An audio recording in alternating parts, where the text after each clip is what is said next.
Welcome back to In the Garden. Constantine, now we've got an idea with some of the different light fixtures. Let's get to the meat of this thing and talk about installation and actually the way it works. This is the transformer? Correct. You have a transformer here that can come with many different components. This happens to have a time clock on it. You can get them with a photocell so the lights will go on automatically at night and go off in the morning. Plug it into a standard receptacle outside. I'm sure everybody has one outside, either by the pool equipment or in the front yard. You hook up your wire by just stripping the cable, attaching it to the terminals, right. Yes, with just simple tools, wire stripper, and a screwdriver. So this is available at any hardware store? Any hardware store.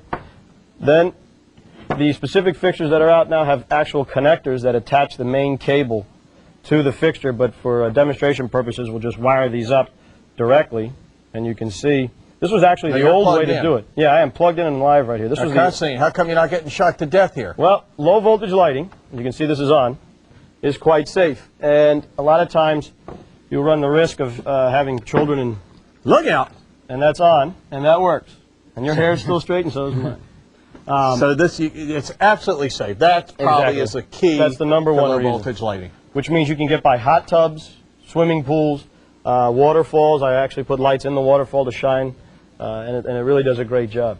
After you attach your fixtures, you, with a simple spade shovel, make a little slit in the ground across the lawn.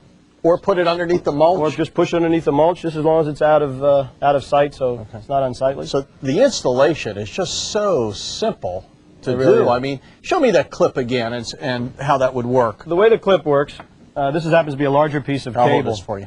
This actual wire you can run 200 feet from the transformer. The cable sets into the connector as like this. The small wire from the fixture itself fits into the other part. And then the connector goes down over the top, and with a simple Phillips screwdriver, you make a little sandwich out of it. It ends up looking like this when it's closed. So this has this piece here has little teeth. I guess we don't need to see that, but there's little, that's good, little metal teeth in here. Let me hold this down, and we can see. And this actually goes into the wire and makes your connection. What we're trying to show you is really how simple this is.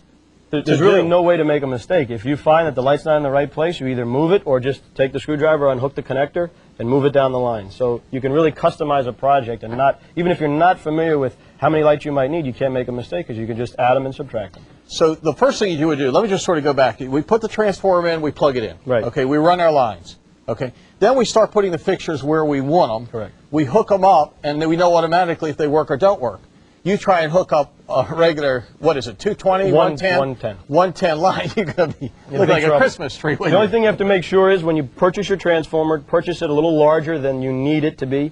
For example, if you're having 10 uplights like this that maybe are 50 watts a piece, 10 times 50 is 500, buy a 600-watt transformer, and then you have the capacity of adding a light or two later. Okay. You'll always want to add a light. What does something like this cost, a transformer? What is this transformer? This happens to be a 300-watt transformer. So we could use 60 of these? 6 50-watt lights on a 300-watt transformer. But we want to use less, probably? Yeah, you probably use a little less. Okay. There. And what does something like this cost? Is it something just runs a couple $100. Is that with the timer? With the time clock, correct. Okay, without the timer, if I didn't want the timer? It's about $45 less. Oh, okay. So they're not terribly expensive? No, it's not that expensive. And considering somebody spends $10,000, $20,000, $30,000, it's all relative, but on a backyard, the deck guy gets there first, the irrigation guy gets there second, the swimming pool guy gets there third, and now they have this fantastically, beautifully landscaped, functional yard that they can only use during the day.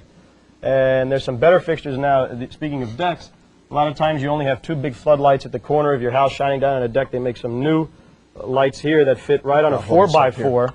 So it fits right on top of a 4x4 on the rail, shining down to give you light onto the deck, opposed to having light up in your face there. Oh, this is terrific, isn't it? And notice that on any of the fixtures, there's no plastic or glass components. When you have a fixture that has plastic components to it, that glows, and that's what gives you the runway. When you have no plastic or glass, it just gives you light, and you don't see the fixtures. The whole idea is to see the light, not the fixture. So this deflects it some, is what you're saying. But this is simple to do. I mean, the homeowner. Either one. One's just an upgraded product. It's just the same. And really, you would recommend, I mean, for the homeowner to do this, you would recommend you doing this if you got some sort of difficult problems. Yeah, if there's sidewalks that you need to get underneath, or driveways that you need to get underneath, or if it's a very large home that requires more than one transformer. Now, you brought some pictures, didn't you? Some before and afters. Can we go to that and get an idea? Let's go to the first shot. The first picture is a daytime shot of a backyard, and it's always good. When I went to this house the first time, I thought to myself, there was so much to work with: the swimming pool, the landscaping, the hot tub, and the walkways. As you see, the daytime shot, now go to the nighttime shot. Oh, look at that. It really made this yard come to life. You put the uplights. Yeah, is mostly that the this was picture all you done showed with us here? uplights. Correct, the light that we had illuminated, mostly back there. And there is a waterfall in the back. It may be difficult to see. That was illuminated from within, the water shining up onto the waterfall, which made the water sparkle as it came down. It was really fantastic. I mean, this, you know, you have a whole different element of the landscape. Totally different. You can use this 24 hours a day. Exactly, and you get an added thing of security, because if you think about it, you're more likely not to have anybody come around if it's well illuminated, opposed to not at all. On a walkway, let me ask you a question. On a walkway, okay, is there a recommendation that you would make about how far to put it from the walkway? I think there's a common mistake. Yeah, there's key things that you can do. The first thing is, if there is mulch or ground cover on one side and grass on the other, try to put it on the side without the grass so the lawnmowers don't get near them and knock them down. Second of all, you want to put them about 6 or 8 inches off the pathway so people aren't bumping into them. And in addition, the distances, 10 to 15 feet, is usually a good figure to put them apart. Good. Constantine, just terrific. Thank you very I think much. we got some insight here.